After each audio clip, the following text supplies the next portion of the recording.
I'd like to give you an update on 1207. This week we went over the number 218, which means that the majority of the members of the House of Representatives have signed on as co-sponsors. Matter of fact, we're up to 223 co-sponsors of the bill.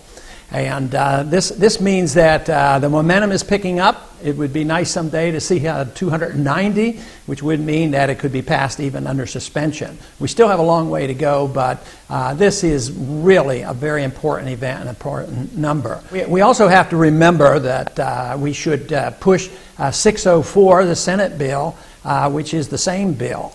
And there's not nearly as many co-sponsors over there, but eventually the Senate would have to act on this bill.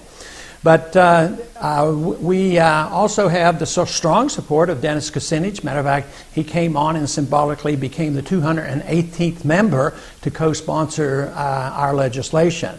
But I also have co-sponsored his legislation, which is H.R. 2424. Matter of fact, he has passed that in the committee that he's on the House and the Government Oversight Committee. And that now will be acted on one way or the other.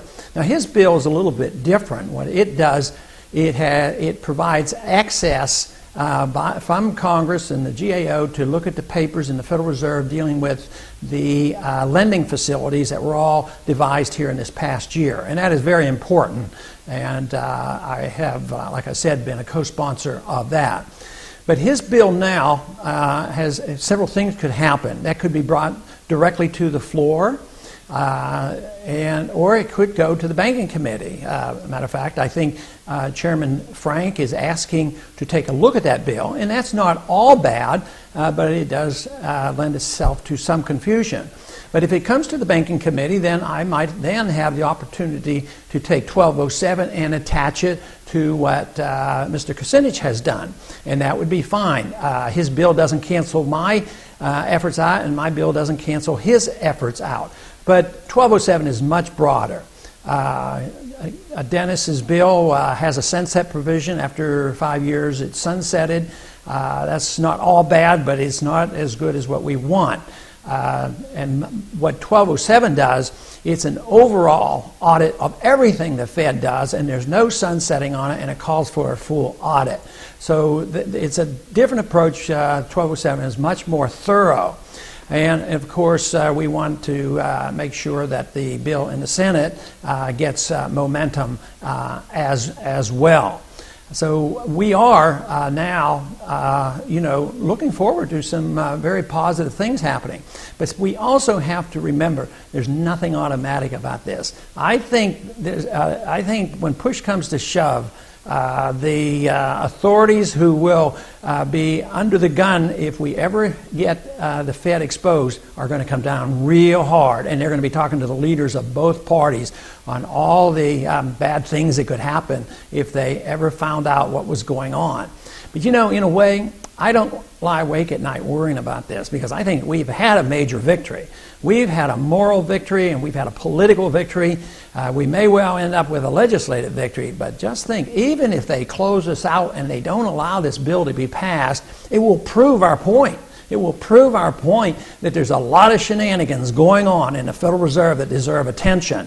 And so the fact that so many people have joined in this effort around the country, as well as the members of Congress, is, to me, a major victory. And we have to continue this momentum. But we have to, look at all the options. The legislative process is not going to end in a week or even a month. It may take a while. When it gets to the Banking Committee, Chairman Frank might decide to extract this portion of the auditing procedure and put it into a banking bill, and that might become more confusing. And there will be efforts, of course, to water the bill down. And I have to watch out for that, because the temptation will be to allow the bill to go through.